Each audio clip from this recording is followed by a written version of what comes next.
Hello मित्रों, कैसे हैं आप सब। आई होप कि आप सब बहुत बढ़िया हैं। और आज हम करने वाले हैं सेकंड लेसन चैप्टर नंबर 2। ठीक है, तो सबसे पहले आपको दिए गए हैं बुक में ऑप्शनल क्वेश्चन। 3 ऑप्शनल क्वेश्चन है बुक में। ठीक है बच्चों, तो 3 ऑप्शनल क्वेश्चन को आप इस प्रकार नोट कर लें। पहला जो है आपका वो होगा निरूपिक भिन्न यानी खा। दूसरा होगा आपका अंश यानी का। और मानचित्र की दूरी खा, जी तीसरे में आपका टिक करेंगे आप। ठीक है, तो हम चलते हैं सीधे डायरेक्ट क्वेश्चन आंसर पर। और आप विश्वास कीजिए, यदि आपने कंप्लीट वीडियो देख ली तो आप बिल्कुल क्लियर हो जाएंगे। पूरा चैप्टर आपको बिल्कुल सेट हो जाएगा दिमाग में। ठीक है, बहुत ही छोटे इजी और आंसर है। क्वेश्चन नंबर पहला क्या दिया गया है, मापक की दो विभिन्न प्रणालियां कौन कौन सी हैं। तो भैया मापक की दो विभिन्न प्रणालियां हैं कौन कौन सी। एक तो है मैट्रिक प्रणाली और एक है अंग्रेजी प्रणाली। ठीक है, कौन कौन सी। मैट्रिक प्रणाली जो हमारे देश में यूज होती है, और अंग्रेजी प्रणाली अंग्रेजी यूज करते होंगे, और क्या है ना। तो मैट्रिक प्रणाली का उपयोग भारत तथा विश्व के अनेक अन्य देशों में किया जाता है। जैसे कि 1 किलोमीटर बराबर 1000 मीटर, ये तो आपको पता ही है ना, मापन की इकाइयाँ। 1 मीटर बराबर 100 सेंटीमीटर और 1 सेंटीमीटर बराबर 10 मिलीमीटर होते हैं, है ना। अच्छा भैया, और एक और बात मैं बता दूं आपको कि जस्ट मिनट। अच्छा, तो आप बताएंगे मुझको ये बात कि 1 किलोमीटर में कितने सेंटीमीटर होते हैं। ठीक है, 1 किलोमीटर में कितने सेंटीमीटर होंगे। ठीक है, देखो अंग्रेजी प्रणाली क्या है कि अंग्रेजी प्रणाली का उपयोग अमेरिका और इंग्लैंड दोनों स्थानों में किया जाता है दूरी मापने के लिए, है ना, इकाई। तो कहाँ पर, अमेरिका और इंग्लैंड दोनों जगह। कौन सी, अंग्रेजी प्रणाली। इसमें क्या होता है, तो इसमें होता है 1 मील। 1 मील बराबर 1 फरलांग। ठीक है, 1 फरलांग बराबर 220 यार्ड, और 1 यार्ड बराबर 3 फुट, और 1 फुट बराबर 12 इंच। ठीक है, इंच का उपयोग तो हम भी करते हैं ना, फुट का इंच और इंच का उपयोग। तो इस तरह से आपको ये कर देना है। ठीक है, अब हम चलते हैं, क्वेश्चन नंबर पहला हो गया ना, अब चलते हैं क्वेश्चन नंबर दूसरे।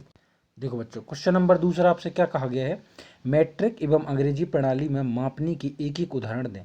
तो देखो मैट्रिक प्रणाली का एक उदाहरण इस प्रकार है कि 1 किलोमीटर बराबर 1000 मीटर, 1 मीटर बराबर 100 सेंटीमीटर, और 1 सेंटीमीटर बराबर 10 मिलीमीटर।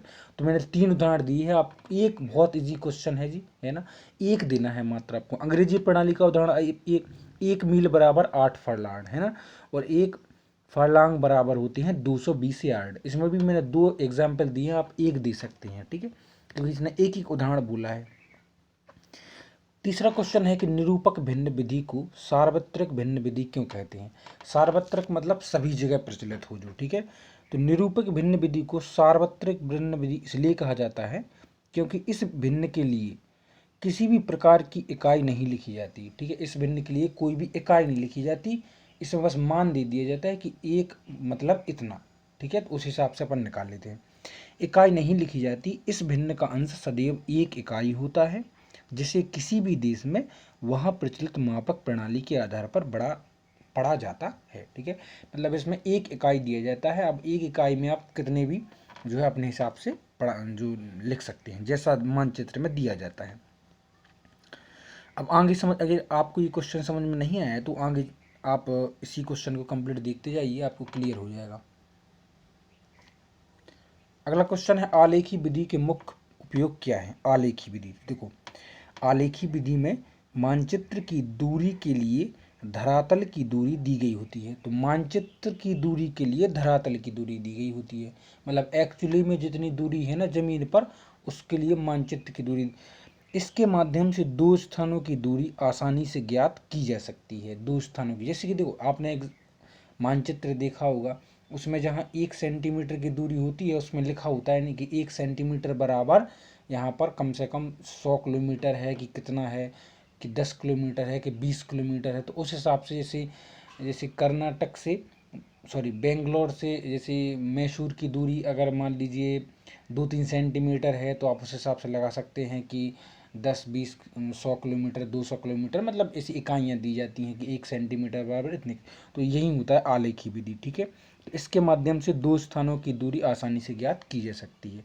अब चलते हैं क्वेश्चन, अगले क्वेश्चन पर। ठीक है, अगला क्वेश्चन जो है आपको दीर्घ उत्तरी दे दिया गया है। दीर्घ उत्तरी क्वेश्चन में आपसे कहा गया है कि 5 सेंटीमीटर 10 किलोमीटर में व्यक्त करता है। मान लो अगर जो मानचित्र में 5 सेंटीमीटर है ना, वो 10 किलोमीटर व्यक्त करता है, तो निम्नलिखित के कथन को निरूपक भिन्न में बदलें। निरूपक भिन्न में आपको बदलना है। देखो इस प्रकार से लिखेंगे आप। निरूपिक भिन्न मतलब होता है मानचित्र पर दूरी बटे धरातल पर दूरी। तो मानचित्र पर दूरी 5 सेंटीमीटर है और धरातल पर दूरी जो है आपकी 10 किलोमीटर है, ठीक है। इस हिसाब से 1/2 किलोमीटर आ गया। अब अच्छा, इस हिसाब से ये हुआ कि मानचित्र पर दूरी, तो दोनों को जो है हम इक्वल कर लेते हैं। ऐसे 5 सेंटीमीटर है ना, इधर देखो मैं इसको आपको करके बताता हूँ। जो 5 सेंटीमीटर है ना, तो 10 किलोमीटर को भी अपन सेंटीमीटर में बदलेंगे तो ये हो जाएगा कितना, 10 किलोमीटर को सेंटीमीटर में बदलेंगे तो हमारे पास इतना आ जाएगा, क्या हमारे पास ए आ जाएगा, कौन सा, ए वाला, ठीक है। तो 1/2 लाख,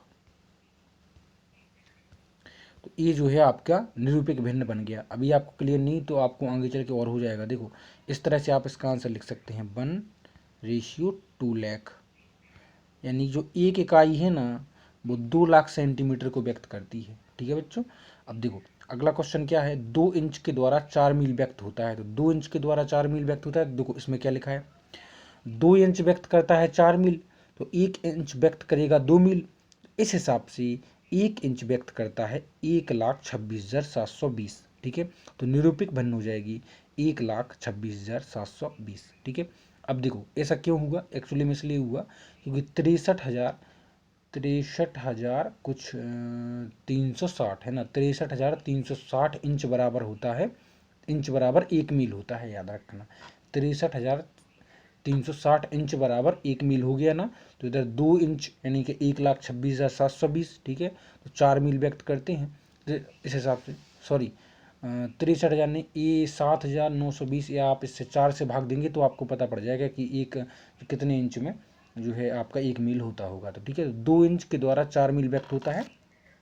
तो निरूपक भिन्न बन जाएगी इसकी 1/1,26,720, ठीक है। अच्छा अगला है 1 इंच के द्वारा 1 गज व्यक्त होता है। तो देखो 1 इंच के द्वारा 1 गज व्यक्त होता है, 1 इंच व्यक्त करता है 1 गज यानी 36 इंच। तो निरूपक भिन्न होगी 1:36। 1 सेंटीमीटर 100 मीटर को व्यक्त करता है। तो 1 सेंटीमीटर बराबर 100 मीटर, ठीक है, यानी कि 10,000 सेंटीमीटर। तो निरूपिक भिन्न बनेगी 1/10,000, यानी एक इकाई 10,000 सेंटीमीटर को व्यक्त करती है, ठीक है। अच्छा अगला क्या है आपका, देखिए क्वेश्चन नंबर 4 में आपसे कहा गया है कि निरूपिक भिन्न को कोष्टक में दी गई माप प्रणाली के अनुसार मापने के प्रकाशन में व्यक्त करें। देखो अभी ये निरूपिक भिन्न दी गई है, इसको हमको रिटर्न करना है, इस प्रकार आपने इससे पहले वाले प्रीवियस क्वेश्चन में किया वही वाला, ठीक है। तो दिया गया है 1:1 किलोमीटर में। तो देखो 1 सेंटीमीटर व्यक्त करता है 1 किलोमीटर को, क्योंकि 1 किलोमीटर में 1 लाख सेंटीमीटर होते हैं, ठीक है बच्चों। अगला है 1:31680 फरलांग। तो 1 फरलांग बराबर 7,920 इंच, तो 4 फरलांग बराबर 31,680 इंच। तो इस प्रकार ये हुआ कि 1 इंच व्यक्त करता है 4 फरलांग को, ठीक है। 1:1,26,720 मील में। तो देखो 63,360 इंच करता है 1 मील, ठीक है। इस प्रकार से 1,26,720 इंच जो होंगे वो 2 मील के बराबर होंगे। तो इस प्रकार हम कह सकते हैं कि 1 इंच व्यक्त करता है 2 मील को, ठीक है बच्चों।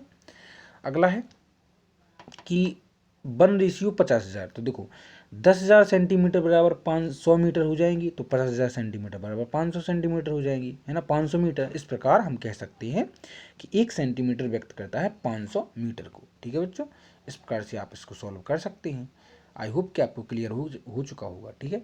अब हम चलते हैं, मिलते हैं अगले चैप्टर में। Take care.